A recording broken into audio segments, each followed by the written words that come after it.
I should say that Lehigh officials and some of the citizens haven't just grumbled. They've done some research, and they've come up with an alternative plan. Farther north, a connector between the corridor and I-15, and it's called a 4800 North connector. Mayor Johnson, could you explain a little bit more about this proposal? The 4800 North one is approximately at the Utah County, Salt Lake County line. And each of the things that Terry spoke relative to the 4800 being better than some of the others, no, I mean, 2100 North being better than some of the others, we think the 4800 is still better because it, instead of 2 or 3 dozen homes being involved, there's 2. Instead of being 15 odd acres of wetlands being involved, there might be 2. And it's shorter for the travel. And that travel costs represent upwards on the life of the highway, some $1 billion in savings costs for these citizens traveling it. And that relates to some 85 million gallons of fuel not burnt. And we think that is a real consideration.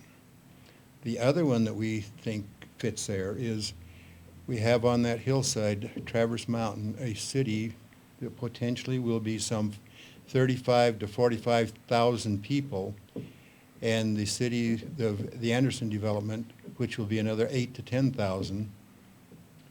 With those cities on the Alpine Highway to I-15 create some real problems.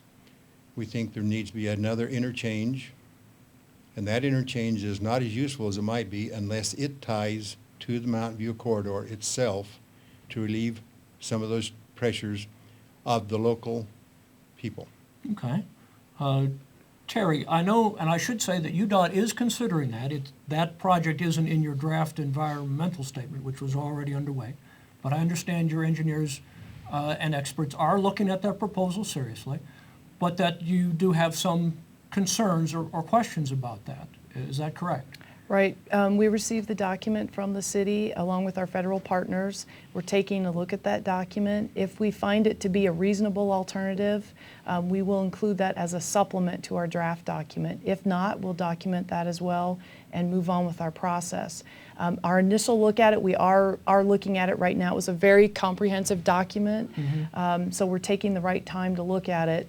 A couple of things that we're looking at right now, we think it may be a little too far north to actually address some of the concerns we have with moving not only the Lehigh traffic, but the Saratoga Springs and Eagle Mountain traffic as well.